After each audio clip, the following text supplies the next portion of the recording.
Hello and welcome to the Intentional Clinician Podcast. I'm your host, Paul Krause, licensed professional counselor. I am so excited to have Mark Nepo on the show today. I've been looking forward to this for some time. If you don't know Mark, let me tell you a little bit about him before the interview starts. With over 1 million copies sold, Mark Nepo has moved and inspired readers and seekers all over the world with his #1 New York Times bestseller, The Book of Awakening. Beloved as a poet, teacher, and storyteller, Mark has been called one of the finest spiritual guides of our time, a consummate storyteller, and an eloquent spiritual teacher. His work is widely accessible and used by many, and his books have been translated into more than 20 languages. A best-selling author, he has published 22 books and recorded 15 audio projects. In 2015, he was given a Life Achievement Award by Age Nation.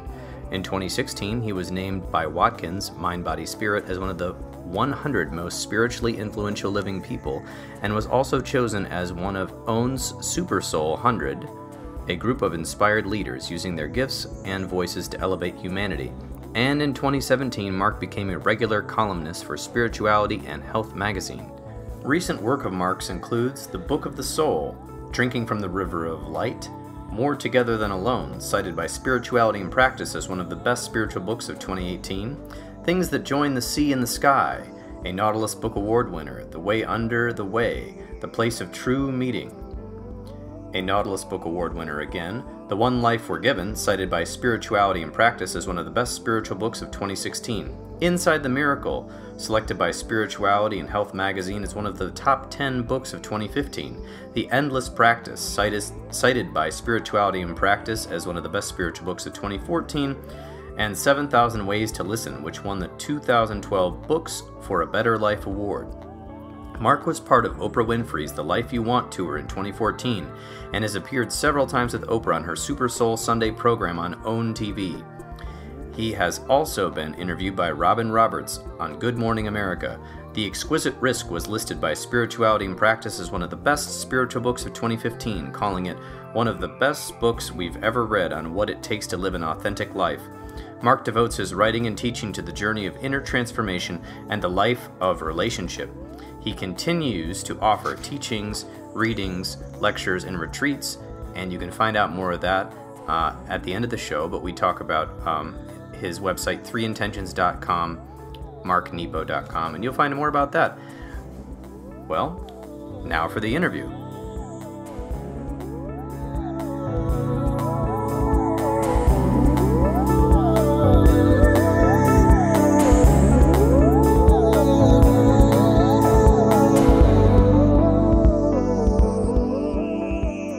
All right, Mark Nepo, thank you so much for coming on the Intentional Clinician Podcast.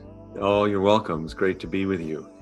And I'm really glad you agreed to speak with me after I coincidentally ran into you at the Sounds True conference in a coffee shop back at 1440 Multiversity where you were speaking. It was kind yes. kind of a strange meeting, and I took the opportunity to interrupt your conversation and ask if I could interview you, and I appreciate you following through with my request. Sure. I'm happy to. So, some people have probably heard of you before if they're clicking on this podcast, and so they'll kind of know what's going on. But I kind of want to. I think we'll get to a lot of maybe your story about how you became the person we know now and the author and the poet. But I kind of want to just ask a little bit about what's going on now. I really like to find out what people are up to. And I just heard that you have a new book coming out called The Book of the Soul, 52 Paths to Living What Matters, which is actually coming out on May 5th, 2020. Could you tell us a little bit about that? Sure. Well, actually, that will be my 22nd book, which I can't believe, even saying that. It's beyond all of my wildest dreams, never imagined it. But it's because I write about what I need to know, not what I know. And if I only wrote about what I know, I would have written very little.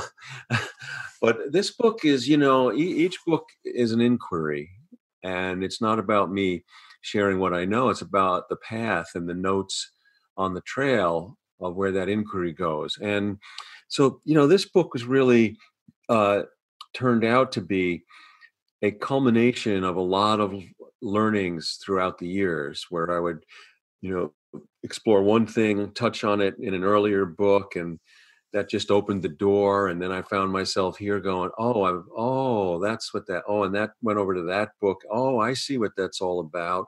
So, over time we learn a lot more, and these things grow and evolve in us.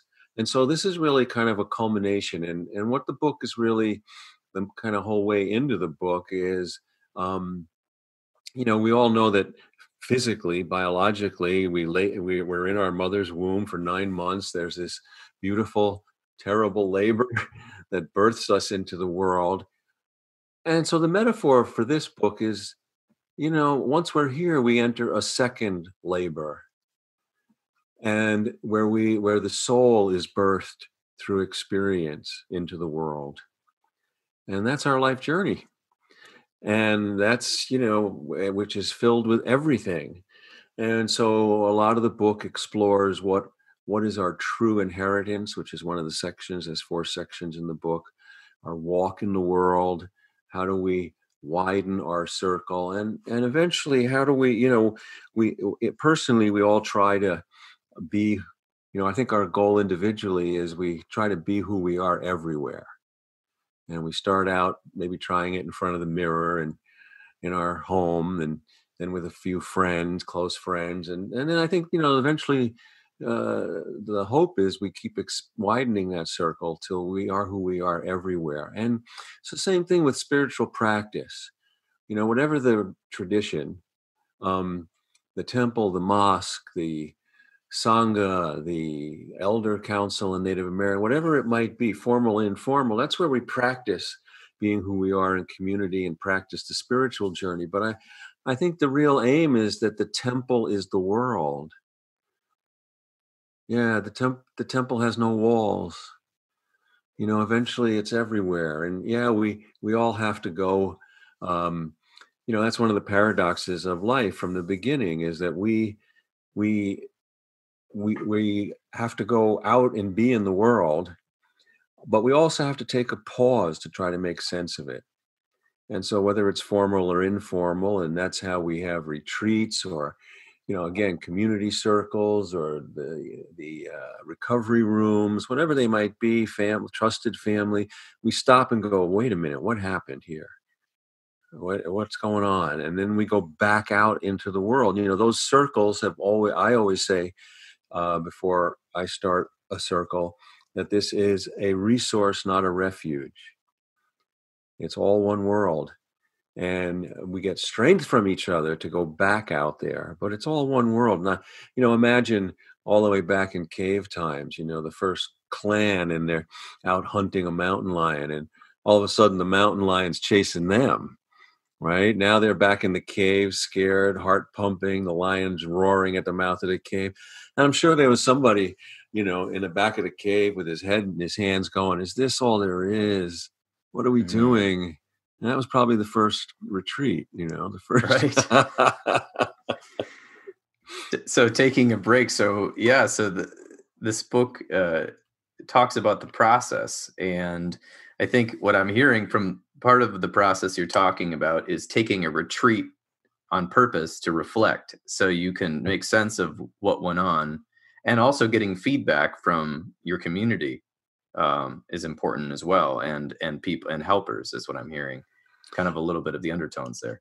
Yeah, absolutely. Because, one of my other recent books was More Together Than Alone. We're nobody, one of the great paradoxes about being alive is no one who's ever been here who's you. And no one can live your life for you, but no one can do it alone. And one of the greatest blindnesses is if you think you can. Yeah, then you're setting yourself up. Right. Yeah.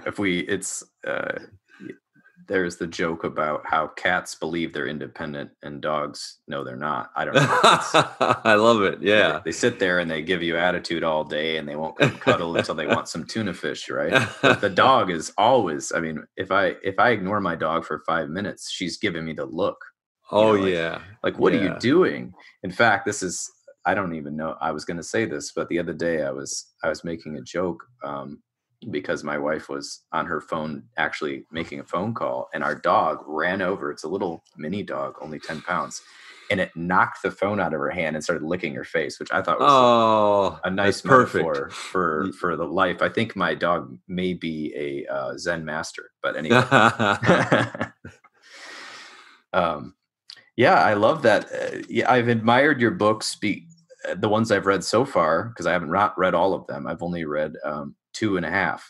So I'm Oh, sort sure. of new to your material, but I've admired it because of the universality. I felt like I could recommend your books to anyone, and I wouldn't get into any sort of, people wouldn't say, "Why are you recommending this to me? You know, I don't like this stuff." They would say, "Oh my gosh," and they would see it through kind of like the lens. For instance, I recommended the book of Awakening not only to people I knew that were in spiritual traditions like Christianity, but also in Buddhist, and also people that don't consider themselves spiritual at all. And I've gotten great feedback from people Oh, well, about thank it. you. So Thank you. I I love appreciate that. it.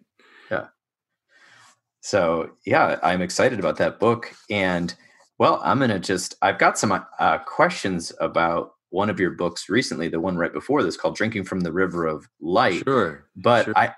I think we are recording this interview during quarantine, so I figured that perhaps I would like to get a few comments from you about that. Sure. You wrote something on Instagram, and I love how you have now, I guess, taken to reading and talking on Instagram.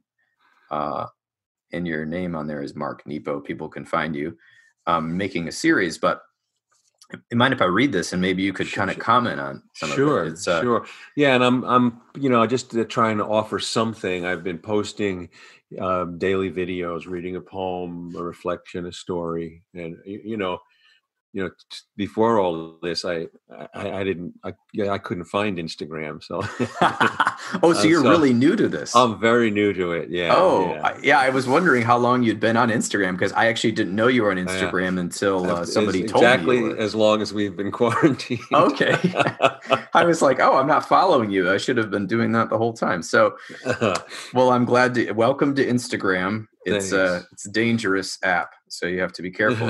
It's both beautiful and wonderful, and also highly addicting. So, I'll read this, what you wrote in March, Sure. actually right after we had just kind of seen the gravity in the United States start happening, which was months ago. Under all of the noise and crisscross of commerce and traffic and endless buzz in the human hive, as we were all trying to keep up and get ahead, somewhere in the middle of China, in the silent microscopic fabric that no one could see, a minuscule atom shifted under all our noise to link in a dark way with the surrounding atoms, and the coronavirus was born. Now the silent germ is infecting the world and challenging us to spread our care and goodwill as quickly and freely in order to survive. This is a hard to grasp lesson, at least one of them, that light must move as quickly as dark, that care must move as quickly as disease, that give must move as quickly as take, and nothing less than everything depends on this giving in all directions without hesitation. No question, it's hard, yet imperative to feed more than the fear. We must become intimate with uncertainty and water our common roots with care. Oh, and water our common roots with care. Equally powerful moments in human history have begun with a similar shift of minuscule efforts. Consider Gandhi's first steps alone on his march to the sea. Rosa Parks quietly and steadfastly keeping her seat on that bus. Nelson Mandela singing while being beaten on Robben Island, where no one could hear. Or Clara Barton stitching the wounds of a Civil War soldier into the night, long before she was visited with a vision of the Red Cross. Since the beginning, light has met dark, not in a battle of good and evil, but in the torque of life force that keeps the universe going. And so, love must move as quickly as fear. It is no accident that we are being forced to be still, as there has never been anywhere to run, though we have run for centuries. The times are hard and unexpected. They always are. But the river of being that carries us is always life-giving if we can reach it. This requires diving where we are, not running from what is. We must be brave and we must beware mostly of ourselves. For the mind is like a spider. It will weave many webs, but the heart is like an arrow of light. It will pierce a hole in the dark that life will fill. Along the way, we stumble in the dark, our fierce and tender honesty and love, the lamp we swing between us. Well, thank you. Well, absolutely. I couldn't find anything as good as what you wrote on the internet. All the articles. So I Well, just wanted thanks. to, I know, but I would love to hear what your Well, I thoughts think, are. I think this is, and, we're all in this together. And I think we are being challenged um, to not hold back and to have love move as quickly as fear and care move as quickly as disease. And we have these great resources. And, at times like this, and this is unprecedented, but times of difficulty, collectively, individually, they make more acute the life choices that are in front of us during what are the quote normal ease of days. And this is why, very often throughout history, and we want to say, oh, I'm a long-term cancer survivor from my work, and I'm 69, but in my 30s, I almost died from a rare form of lymphoma, and so often people want to see if someone gets sick. Well, that poor person, that's them. This has nothing to do with me. And we all get our turn. We all get our turn at difficulty and adversity, and in those times we are just, whoever happens to be there is forced into bringing into relief more acutely what everyone has to go through every day. So in fact, the people who suffer, and we all suffer, have a wisdom the rest of us need.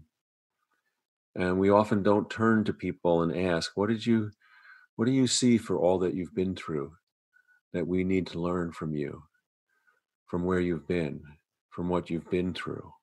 you know and so I think it's very important here. And I think one of the things that's very it's interesting because the whole, I think collectively, the experience here, as I'm experiencing it, of the shelter in place and the uncertainty and the fear really echoes a lot of things I experienced individually during my cancer journey. And one of the things that became a practice, not through any wisdom on my part, because I had to, was it was very hard to discern what is information is accurate and then what's just perpetuating fear. So, I had wonderful doctors and nurses, and I had not so wonderful doctors and nurses, and even almost everyone at some point spoke more than what they knew. And I had to develop me and my loved ones a practice of saying, okay, which actually goes back to real time practicing of the Buddhist notion of seeing things as they are, which is one of the hardest, simplest practices we can engage in. And I recommend our paying attention to it to everyone, whether we're in a pandemic or not. And so there we are here. Back then I had to say, okay, this is where I am. What are the next steps? And then everyone would go beyond that. And there'd be doomsday projections, or, you're going to be fine. And I had to start to learn, okay, stop with what you know, because that's all that's useful, and just admit you don't know. And the same thing here, there's a lot of unknowns here. And it's not clear exactly how this thing moves from person to person, which is why it's so important to shelter in place. But, we turn on the news, and we've made a practice in our home. We don't watch anything or, past dinner time or a little after dinner time, because it's too upsetting, too disorienting. And when we do watch or tune in on the internet or on TV, it's the same thing as when I was going through cancer. I want to hear, what are the facts? What are next steps? And then everyone starts moving. They're just talking like you and me. They just happen to have a camera on them. Everybody's guessing. And that inflates and perpetuates fear. And we need to right size fear, not dismiss it, but right size it. I like that a lot. The way you said that with your own experience as the metaphor, because I was thinking about that with I work as a therapist, and I was talking to some clients about their anxiety levels. And when they rated their anxiety level a 9 or a 10 out of 10, and they were sheltering in place and washing their groceries, and they hadn't left the house in 7 days, and they didn't have chronic health conditions, etc. I asked them what was making it so high, and they said, watching the news. And so I said, it seems like a lot of what they're doing, besides telling us the facts, is speculation. And I think, they're trying to make sense of the situation, but the speculation people want to feel safe. And when we don't feel Yeah. safe, we feel anxious, and we do all sorts of ridiculous coping skills, some good, some Yeah. bad. I mean, the ridiculous ones are not usually that useful, but we're trying to get some sort of clarity because our life has been disrupted. Our pattern, quote unquote, our pattern, even though it may not have been as predictable as we thought, because it wasn't, seems disrupted completely. So we're learning anew what every day is like.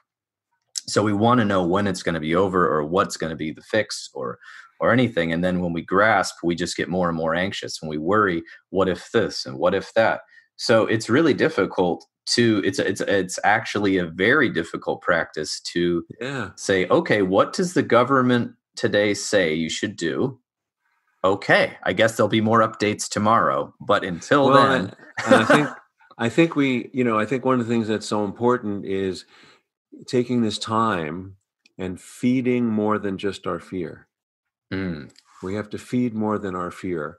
We can't just turn from our fear, but by feeding more than our fear, our fear lives in us rather than we in our fear. When I am in my fear, then I can drown in it.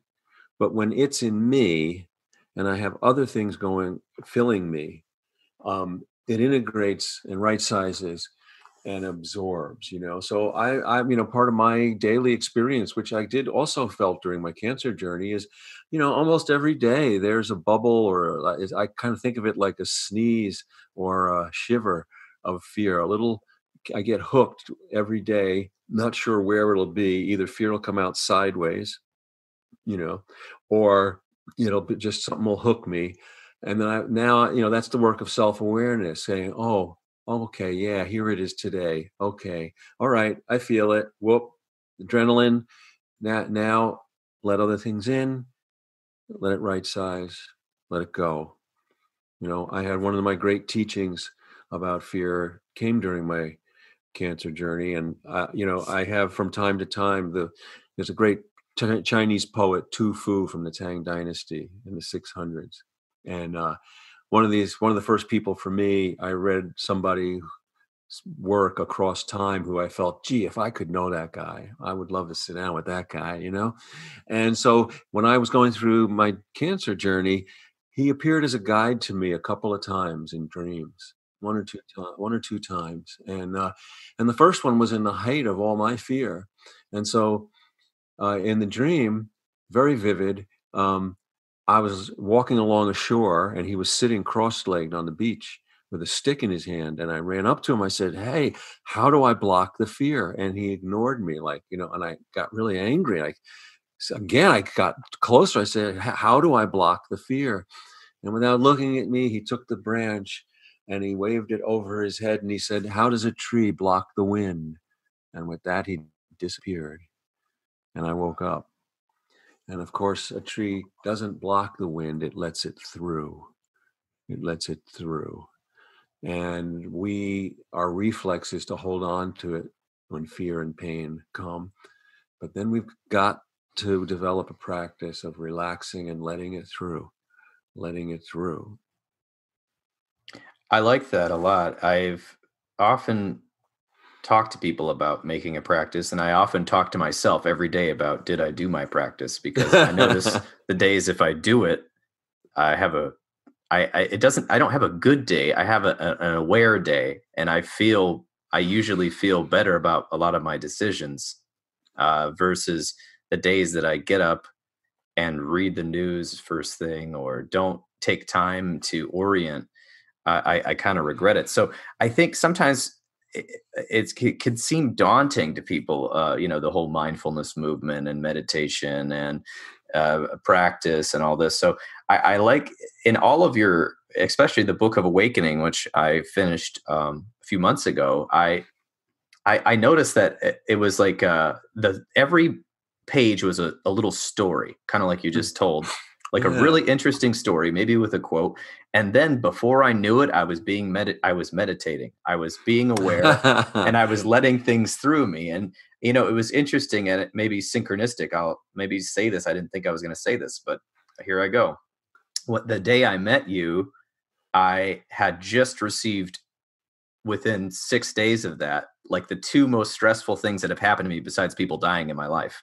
Oh, I won't go. One of them was a political thing with the licensure in the state of Michigan, which was a long story, which oh, eventually resolved, and a bill was passed to make sure clients could get counselors and counselors could still practice. And something else happened that was also extremely stressful that I can't talk about publicly at this sure. time, maybe in the future.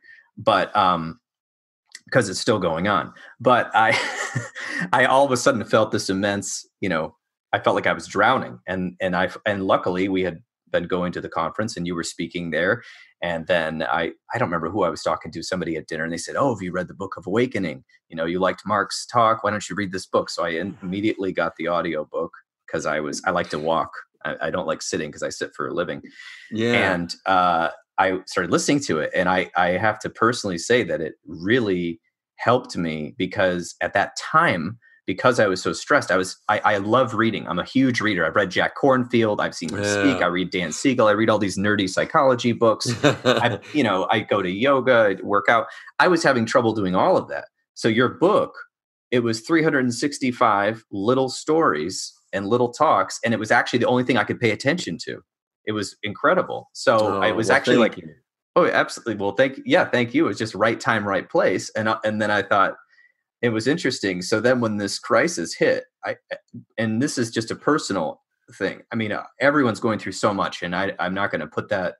And I'm going through something with the crisis, but it was almost like this crisis, because I'd been listening to your book, I've been doing my own meditations, reading other books. It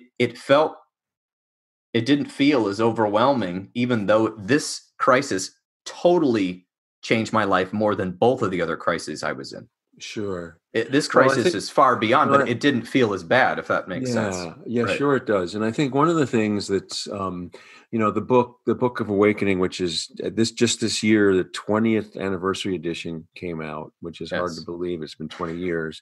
And, I really, after my cancer journey 20 years ago, I really was trying to create a book to fill the daybook form with small doses of what matters, in a way to give back. But I think what you're speaking to is one of the foundations I find of peace, and that is, how do we honor what we're going through while still uh, experiencing the wholeness and oneness of life. Mm. Often, Hmm. often in our experience, what I'm going through, is everything. And then, or I go the other way and I go, oh, well, there's such a big universe and all of history. What does it matter what I'm going through compared to all of Mm. it? So we play seesaw. But I think the real kind of anchoring of peace, where my soul as a portion of universal spirit touches into the ocean of all spirit, is to let the heart open enough that what I'm going through matters, and it's part of this larger fabric which doesn't diminish but supports what I'm going through. So, it's like every wave in the ocean is a single little wave, but it's all supported by the deep. It's all one water. And so, when I go, there's two things here. And I wrote about this in the book of Awakening. There's a passage, can't remember what day, but it explores misery. And Hmm. so the little story is going on a hike up a mountain on a beautiful day, and all of a sudden I'm on the trail. I'm almost to the peak where I can see, and I stub my toe on a big stone boulder. Oh, Remember yes. it? I Yeah. remember the story. Yeah, and not like stub, like where I think I might have broke my toe, like that kind of, you know. And so in that moment, forget the beautiful day, forget the view. As soon as that happens, the pain that registers through my whole being, the whole all of life is the pain in my toe, which is actually in my Mhm. entire body. But the view hasn't gone anywhere. The miracle of the day and the light hasn't gone anywhere. The climb I just did to get to that vantage point hasn't gone anywhere. And now, after about 15, 20 minutes, the initial pain and shock subsides, and now the toe is throbbing and I'm limping. And there you have it. There's the functional choice point every day for each of us, because I can't ignore the pain in my toe or the limp. But now I see the sun is still shining. The view is still within reach. It's going to take me a little longer and a little harder to get up those last few yards to the top because I'm limping, but I still have the choice to go see the view. And life is not A or B. Life is not the pain in our toe or the view. It's all of it. All things are true. And when we let one flow into the other, it actually sustains us. It doesn't diminish us. I think one of the difficult things, and it's all very human, we have to have compassion for ourselves. I think, and I know all these things because I violate them all the time. That's how we learn, through experience. And, I think one of the things that's very common for all human beings is we all tend to extrapolate our situation into a worldview. So if I'm feeling fearful, the world's not a safe place. If I'm feeling betrayed, if so, I'm in a love relationship and someone betrays me, you can't love. Love is not, it becomes now a principle, you know. And if I'm right, and the thing is, we don't have to do that to justify the truth of our experience. In fact, and I knew this in a very, very powerful moment in my journey. My first, it was 3 weeks after I had a rib removed in my back. I went actually in New York City. I was living in Albany, New York, but I went to New York City to have a first chemo treatment, which was botched. So I was in a Holiday Inn, uh, getting sick every 20 minutes after just weeks after having a rib removed. The only medicine I was given was oral. And there I am with loved ones.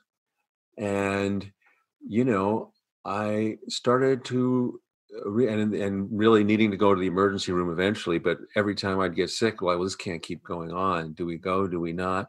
And so there I was, just about before dawn, slouched on the floor in this Holiday Inn and feeling terrified, in pain, not knowing what was happening next, what was going on. I wasn't prepared for this.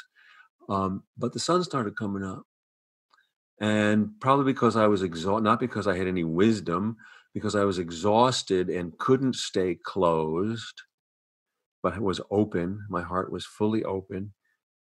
I started to realize, somewhere down the road, a child is being born. I'm suffering and a child is being born. And somewhere not far from here, two people are making love for the first time. And somewhere a parent and a child are, after years of estrangement, are sitting down and listening to each other for the first time.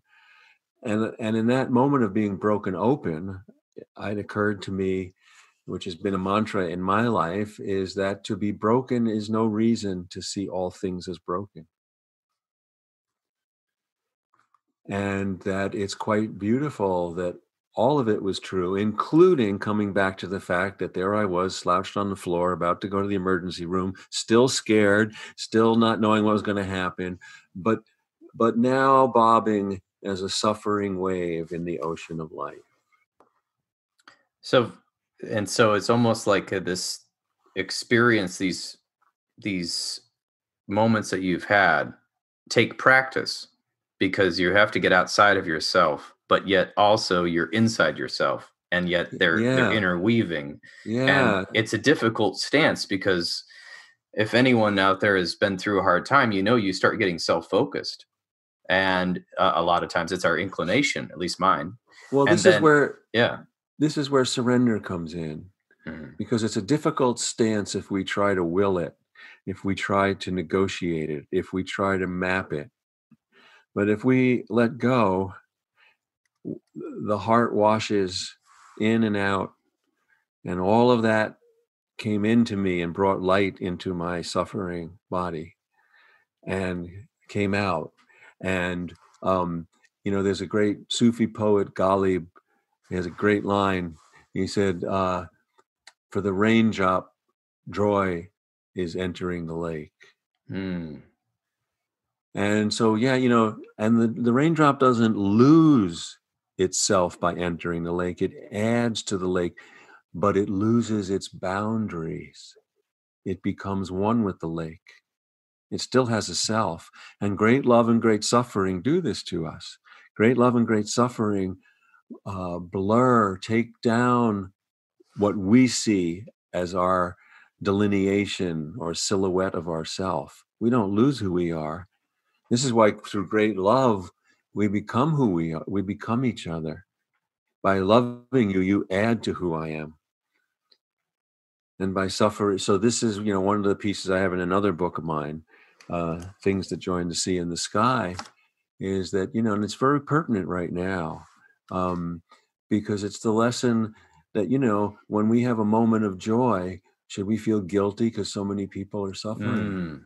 Yes. You I've heard Well, that exact question, so I'm glad you're talking about this. well, let me. Well, I don't. Let me. I can speak it, so I don't have the book right here this minute. But you know, I have found that if I if I'm in a moment of joy or happiness and I'm not aware of people's suffering, that's harmful. Mm. But if I let it all in, then, what good does it do for all of us to suffer at once? We all take turns. So if I am blessed to have a moment of joy and happiness, then I need to lean into that and offer it as a beam of light to anyone who's suffering, because tomorrow it'll switch. And our happiness and light, just the way light will fill every dark crack, that's what light does. That's one of the relationships between light and dark. So we need, when we're happy, to emanate and give our light everywhere, so it will fill the cracks of suffering, so that on another day when you're happy and I'm not, I can receive from you. So we need to be fully where we are, fully where we are. And at the same time being recognizing, uh, this is the great Spanish poet Garcia Lorca, Federico Garcia Lorca.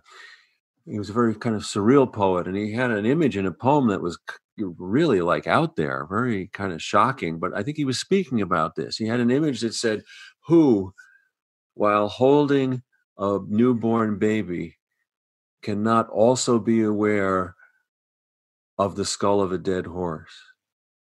And people said, his friends said, "Whoa, Garcia, lighten up." But I think that's what he was saying. I think he was talking about leaning into, wow, it's all happening.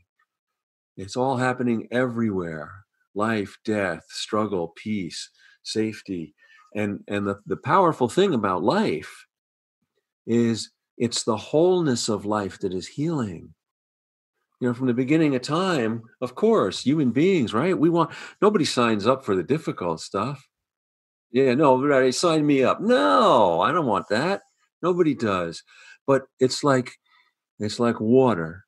Okay. What we learn early, water is made out of hydrogen and oxygen. And I can't say to you, "Can I have a glass of the hydrogen, please?" Because even if you could separate it, it would no longer be water, and it would no longer be life-giving or quenching. And so, the everything in life, the water of life, you can't separate it out. And that's, why we need each other, to hold each other up so we can get the sustaining out of the water of life and not drown in it.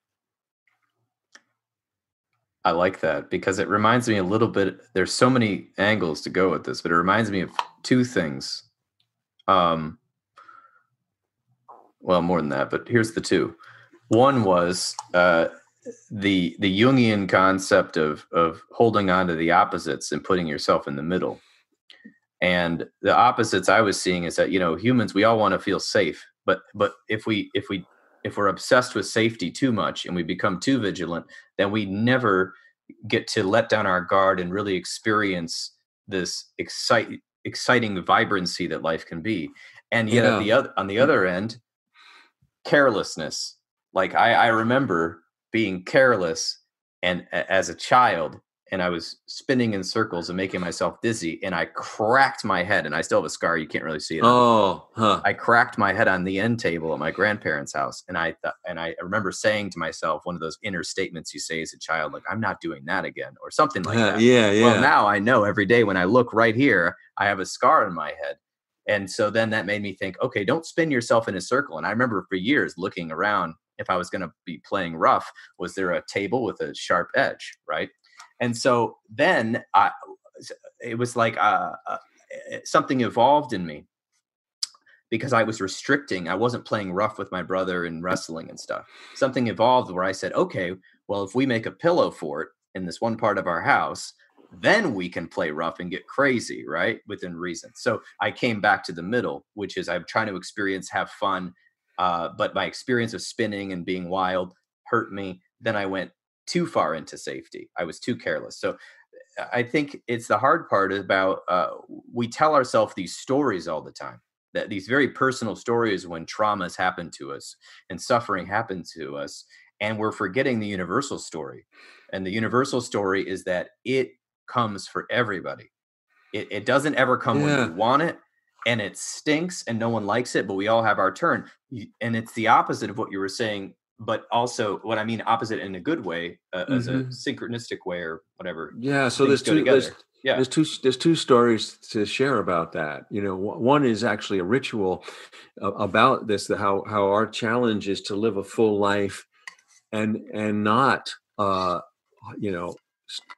stay too contained or be so wild that we put ourselves at risk. And this goes back in the ancient Egyptian culture. There was a ritual that was believed when someone died, the gods would weigh the heart of the person who died, and on the other end of the scale was the feather of truth. And if the heart weighed too much, more than the feather of truth, it meant that you held on to too much in your experience. You were harboring too much, like resentments and wounds and not really. And so that would prevent you from living a full life. But if the heart was lighter than the feather of truth, it meant that you hadn't lived enough. You didn't make enough. And, when I first read that, and I wrote about this, I think in The Exquisite Risk, or Finding Inner Courage, one of those two books. But is that's it's a great consideration, a ritual, a inventory to take while we're alive. So how are we, are we harboring too much that our heart is heavier than the feather of truth, or are we too light? We're not living enough. And, life is always this kind of navigating of course correction, which never ends. And the other is a story that's also in the Book of Awakening. It's my telling of an ancient Hindu teaching story. And it's about a master and a student. There's always a master and a student. And the master, he finds the student annoying. mostly because he reminds them of him when he was young. But the student's always complaining about life, complain, complain, complain. So finally, the master says one day, I want you to get a handful of salt and bring it to me in a cup of water, a glass of water, and do it quietly. So the student comes along, he has the water, the salt is in the glass. The master says, drink it. So he drinks from the glass and he spits it out. The master says, what's the matter? He says, it's bitter. Master nods his head. He says, I want you to get the same exact handful of salt and follow me quietly. So the apprentice is following with the salt in his hands, following the master, who leads him to a lake. The master says, put the salt in the lake. And he does. The master says, drink from it. So he kneels, the apprentice kneels, he scoops up some water, it dribbles down his chin. The master says, well, he says, oh, it's fresh. The master points his finger at him and he says, stop being a glass, become a lake. Now that's an ancient story about anonymous Hindu teaching story about we all get the same handful of salt. Some of us get it all at once. Some of us get it a grain at a time. Some of us, it does different things to us. But nobody gets out of here without their handful of salt. And that represents the pain, the suffering. But what's so instructive about this ancient story is we cannot rid ourselves of pain, but we can right size it. So when we do experience pain, we can enlarge our sense of things, which is kind of what we were talking about earlier. Stop being a glass, become a lake. Because if you stay a glass, not only will you have your pain, but you will become bitter. Whereas if you can enlarge your sense of things, then it dilutes the sting of the salt. Now, you could listen to that and say, well, okay, I'll never be a glass again. Oh, yes, you will. We all will, because we're human. But what it means is I can recognize and say, oh, wait a minute. Oh, yeah, I know this. I'm being a glass. Breathe, relax. So how do we enlarge our sense of things? Man, that's all a personal toolbox. Do I call up my oldest friend? Do I listen to music? Do I go out in nature? Do I write? Do I read? Do I, do anything? What do we add to our toolbox? What are the specific? And so anyone listening, can you start to become aware of what's in your toolbox that will enlarge your sense of things when you are tightening in anxiety, fear, or pain? I love that. And one of the things about that, and, adding things to your toolbox, I think maybe this is my learning style, but I often tell people, I think everything you said about all these tools you were mentioning involve action. And I think sometimes when we're going through difficult times, we feel paralyzed. And so, or we don't see the point. We're too depressed or we're too scared to do something. And so I often tell people, here's the deal. Here's the deal. The hardest part about yoga, one of my yoga teachers used to say, the hardest part about yoga is getting onto your mat at the beginning of class and showing up for class. And I always thought that was funny, but it was true, because when I finally got there, it was great. But the days I didn't get there, I didn't get to do my yoga, and I didn't feel as good. So one of the things I like to tell people is, here's the thing: you won't maybe feel like doing any of the things that Mark just said. You may not feel like journaling or calling a friend or going for a walk in nature, or maybe even I like listening. There's apps now you can listen to meditations on app and get a subscription or whatever, to Insight Timer, Headspace, anything like that. Sounds True as a great app as well. You could do these things, but you're not going to feel like it. So try to make a little, especially if you're going through a hard time. I like to, I made a piece of paper and I wrote down, what are the things I can do when I'm really having a hard part of my day? And then I would go look at it visually. And then I would have to, because I'm in my late 30s, but so I got my phone when I was in my 20s, still kind of a thing. It's kind of phones are dangerous. Same with computers. So I have to basically throw my phone in the other room and, to its tether, and go somewhere and do it. It's that when you're really feeling down, you don't feel like doing it. So if you can get past the first 3 or 4 minutes, all of a sudden in flow, I can do the thing, or I start saying, I didn't really actually want to play an instrument. I actually wanted to read a book, or I actually wanted to go stretch, or I actually wanted to do. But when I take that action, instead of just being a receiver of information, something changes. Well, I think the first action is simply opening our heart and acknowledging what we're feeling. And I know for me, when I'm feeling like I can't move forward or do things, or I think the thing that I invite myself and I would invite others is, life, the difficult things in life push us away. And our job, which is a quiet courage, is to hold nothing back and lean back in. And the first thing that means to me is, because the miracle of life is everywhere and everything is sacred, is to just breathe and give my complete attention to one detail that's before me. It doesn't matter what it is. I'm looking out my window right now from my study. There's a tree, it's just budding, looking at one branch and watching it and giving my full being and attention to it until it starts to reveal its sacredness. I love that. I think that's a simple thing we can all do. I learned some things from a Jungian friend of mine about.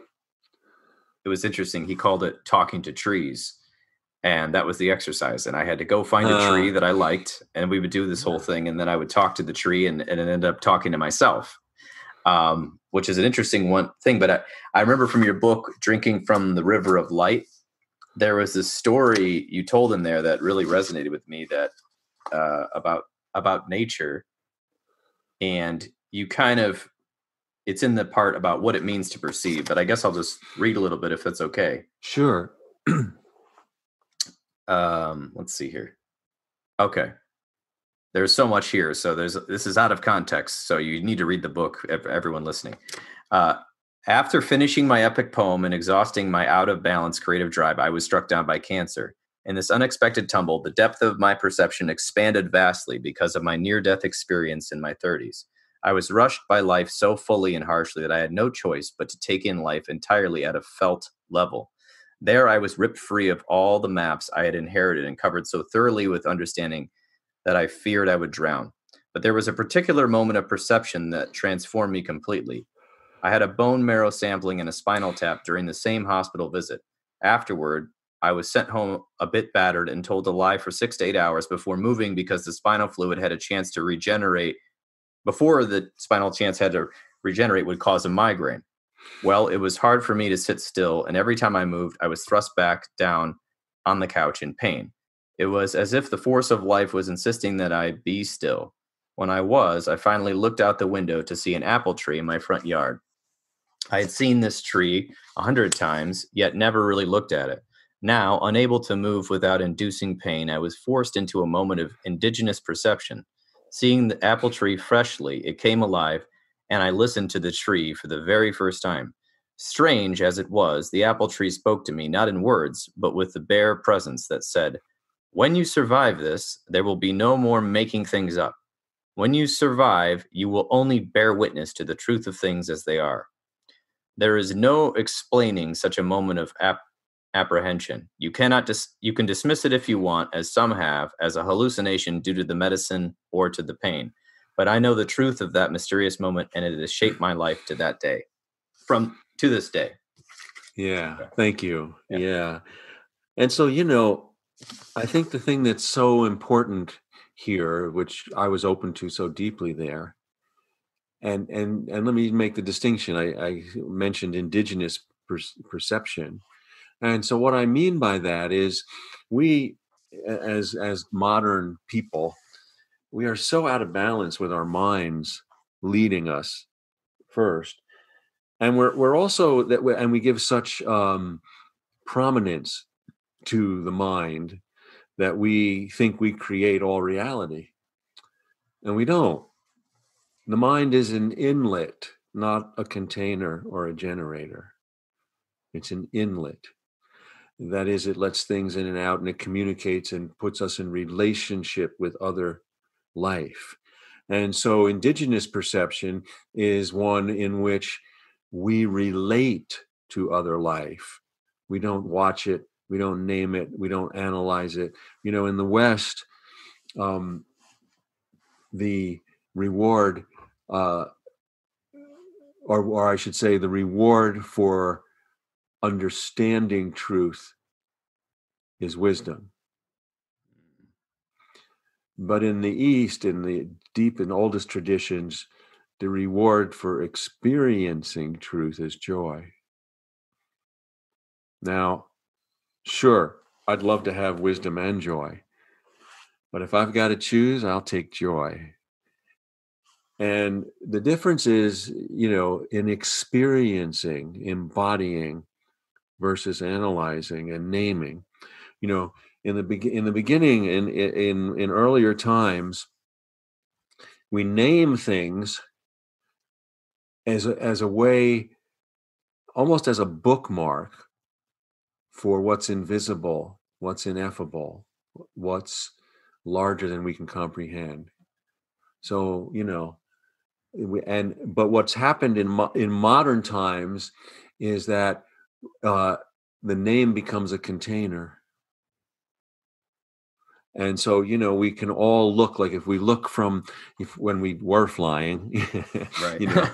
right? If we look, from up there, there's no state lines. When we look at a map, we all know this, right? I could draw any state, no matter how horribly I draw it, you'll recognize it. But from up there, it's one indivisible land. Now, there are means of navigating life in the world of circumstance that it's helpful to have those boundaries. But then, at some point, we mistake the map for the land, and it's the same thing. Names tend to, so indigenous wisdom is not me saying, oh, that's a tree, and yeah, the tree wasn't, it was me, I made it all up, and but no, to relate to the tree opens us to other languages than just what we speak. So another example is, my grandmother, who passed away back during that time in the 80s, very dear. She was a major figure in my life, and I loved her dearly, and more of a mother to me than my own mother.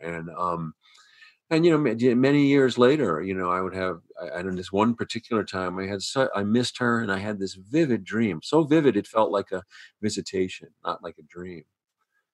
So again, people will say, well, because you missed her, you conjured a dream. Mm-hmm.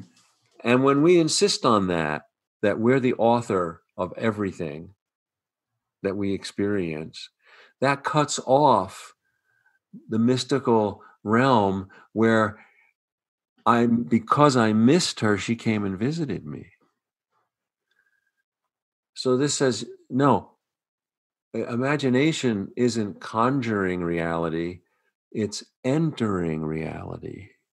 It's entering realities that aren't always visible. And this is the same thing about metaphor. Metaphor is an analogy or a word picture that makes visible relationships that are hard to put into words.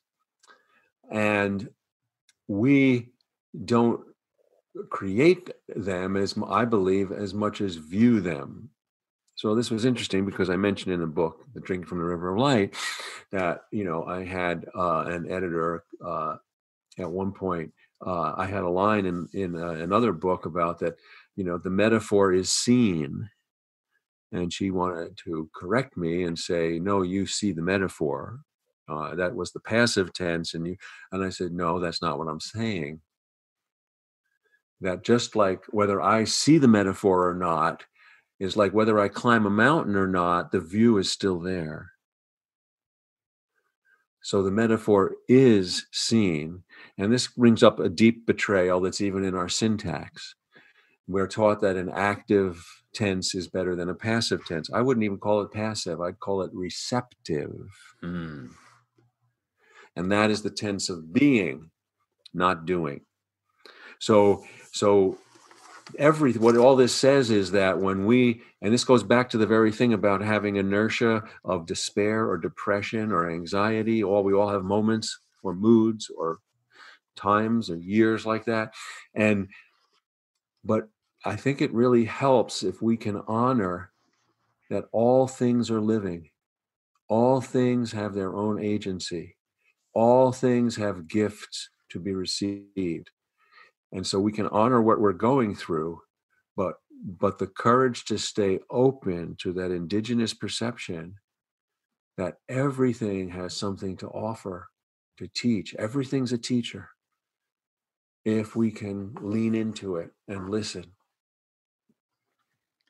I couldn't agree more. I think it's a very difficult stance because I just said stance. See, it's a very difficult thing to discuss because when you discuss this, I think because of our Western,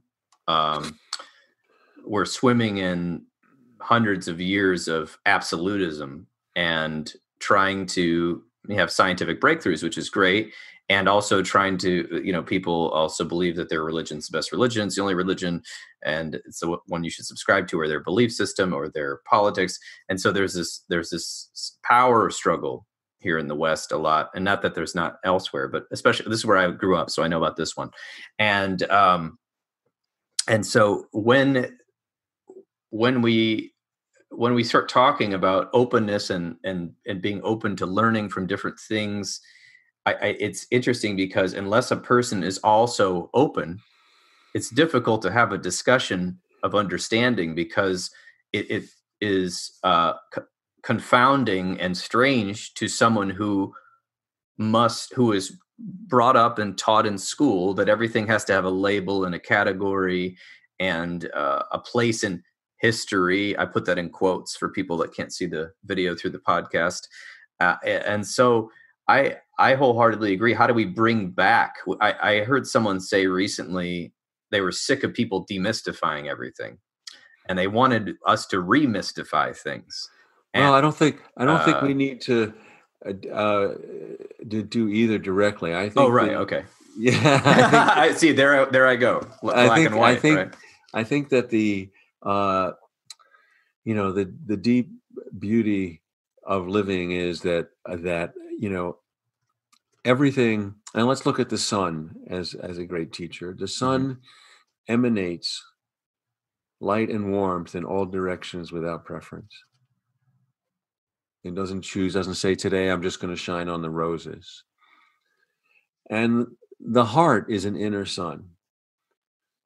And our job, by being who we are, is to emanate love and warmth in all directions without preference. Yes, during the days we make choices and are you trustworthy? Can I share with you? Can I be vulnerable with you? But that's opening and closing the blinds. The inner light never stops shining. And I don't believe personally that we can change anyone. Great love and great suffering transform us. And we can't hasten that. We can't slow it down. Jung also spoke about his, in the Polynesian tradition, there's a term mana, not the manna that's the bread that's in the Christian tradition, Judeo-Christian tradition, but mana that means the numinous presence that is in all things. The stone, the chair, the river, everything has a spirit that emanates. And Jung took that and said, I want to add a psycho-spiritual definition to mana. And he defined mana as the unconscious influence of one being on another. And so when that inner sun, when we can be who we are, we all know what happens when the sun, the real sun, the physical sun, when it emanates, everything grows to it. And when we can be who we are, we grow to each other. So forget persuasion, forget argument, forget debate. I'm really not interested. They're all a distraction. let's just be who we are and grow in each other's presence. I love it. Yes. And I think that when I was thinking about all those arguments, when I've tried to explain things to people, why am I trying to explain it to people if I can't, if I could just show them, instead? And that brings us back to what you were saying earlier. Seeing is seeing, and is kind of believing. You didn't say that, but see, like having it demonstrated, taking action. And so trying to live that way, there's no need to debate. I just, I would admire the way that you talk about life, because I feel like it's very universal. And but it was interesting to me how you said that all of your books are kind of a progression of questions that you're asking, and things that you're working through. And because you, it's a very open stance where you don't have to. Um, it's a completely different thing we're talking about than the Western mindset. So I loved in this book, Drinking from the River of Light, how you, just one of the metaphors you talked about with God and imagery. So if you mind if I read that, and maybe Sure. that's, and then we'll start to wrap here. There was, you were talking about imagery and how important imagery was. For instance, in Pablo Neruda's poem in 1936 during the Spanish Civil War called "I'm Explaining a Few Things," he says, "The blood of the children on the sidewalk is like the blood of the children on a sidewalk." When trying to say what is unsayable, we readily turn to images and metaphors and even stories to tease that what is unseen into view. But when the world is starkly before us, then turning images only distances us from the truth at hand.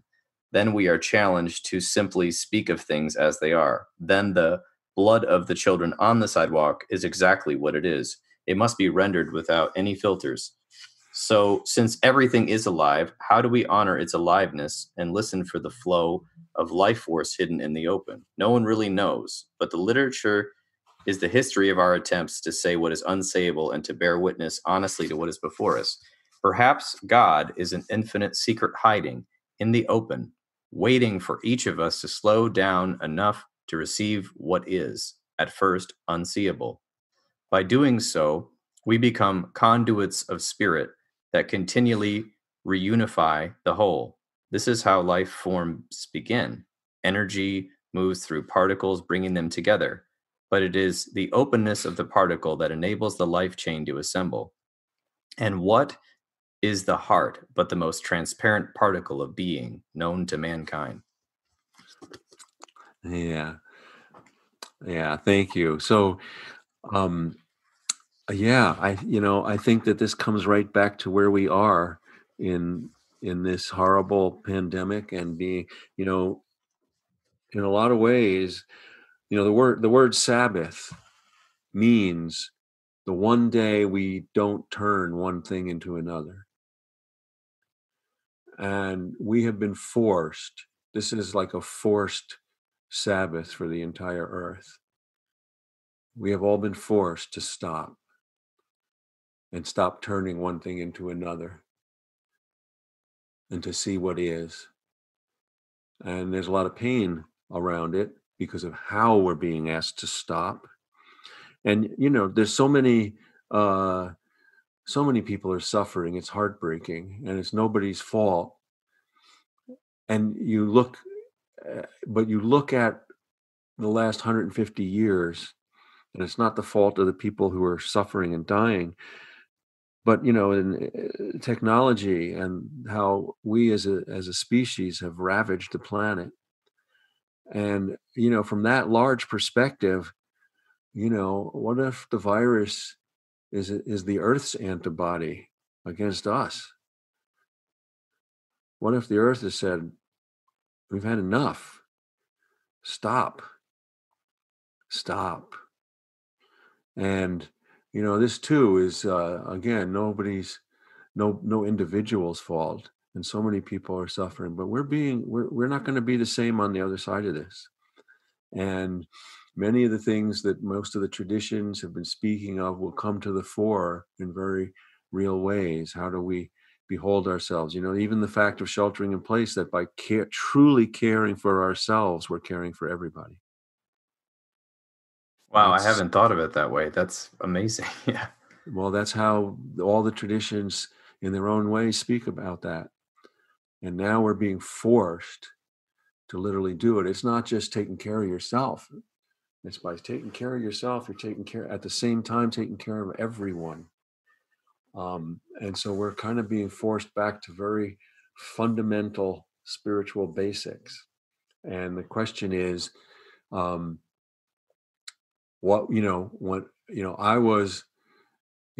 often say, cancer was just a disease, but what it opened in me, what it transformed me, changed my life. And so this virus is just a disease, but the question is, on the other side, what are we going to take from it? All of us. And how will it change? The great Sufi teacher Hazrat Inayat Khan said, God breaks the heart again and again and again until it stays open. Until it stays open. We're all being broken open. And how will we see and behold each other on the other side? That's the real question.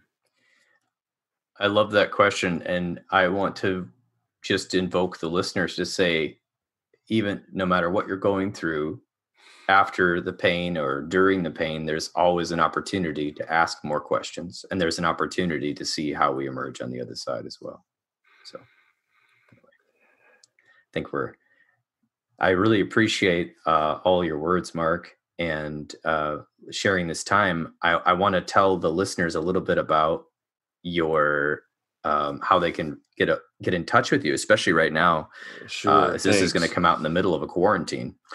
So since most people are at home, if you've got Facebook, if you just look up Mark Nepo, and that link will be in the notes. Also Instagram, same thing. And YouTube, just put your name into YouTube, and you have a YouTube channel. And I guess you're posting daily right now?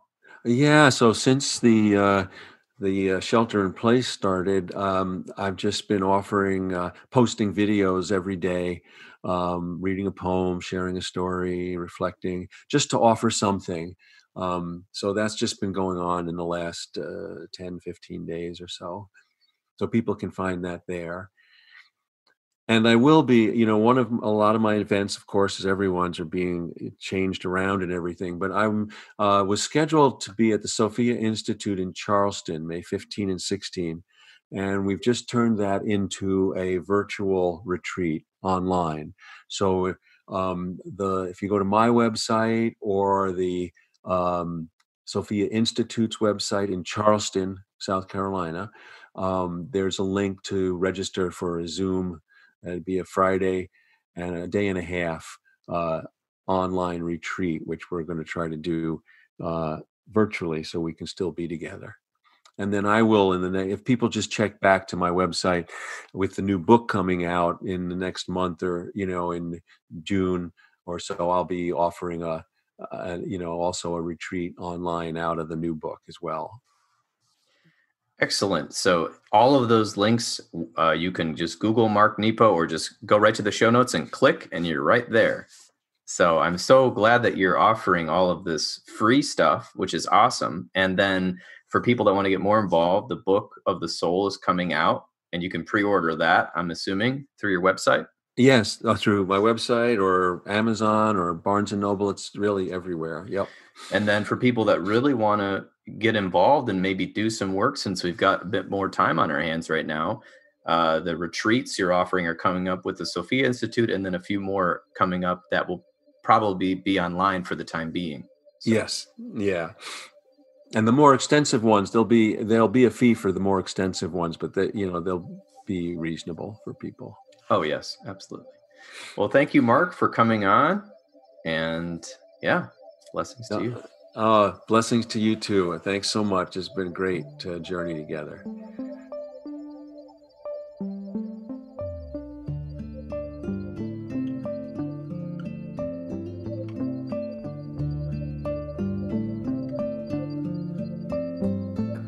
This has been another episode of the Intentional Clinician Podcast. If you're enjoying this podcast, please share it with people you know. I would surely appreciate it. Until next time on the Intentional Clinician, I wish you all a safe and peaceful week.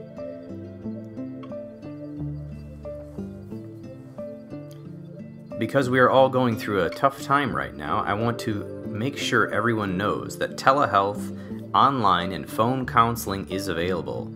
If you are in the state of Michigan, you can schedule with any of the excellent clinicians at Health for Life Grand Rapids and the Trauma Informed Counseling Center of Grand Rapids by visiting www.healthforlifegr.com or giving the office a call between 9 and 5 p.m. Monday through Thursday at 616-200-4433. You can even get started online, and because of the recent things that have been happening with the government and the insurance companies, they now will cover telehealth just as regular counseling visits. So if you've got insurance, go for that. If you have Medicaid, we take that as well, and we can do a reduced cash rate for those in need. If you're looking for an EMDRIA consultant, I am working on beginning my EMDRIA consultant in training right now, and I can provide 15 of the 20 hours needed to become EMDRIA certified. I'm going to be starting the group soon. I said that a few months ago, but then the crisis hit, so I haven't started them yet. And those will both be online and, when available, in person. For details, you can check out my website, Counseling Supervisor GR or Health for Life GR, or just send me an email. And now for the disclaimer. The recording you just listened to consists of the personal opinions of Paul Krauss and his guest, and while these are based upon literature he has read and his experience in the field, they should not be viewed as the definitive opinion on any subject. Listening to this podcast is not a substitute for treatment. If you are in a crisis, please dial 911 or the National Suicide Prevention Line at 1-800-273-8255. All right, everybody, please take care of yourselves. Please be safe out there and follow the rules that are going on. And if you're looking for more content, I really encourage you to pick up one of Mark Nepo's audiobooks, one of his books, or just tune in to his social media. All right, until next time, this has been Paul Krauss of The Intentional Clinician.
I said it's vacant, and do you remember me? I said what's shaking, and do you remember me? Oh,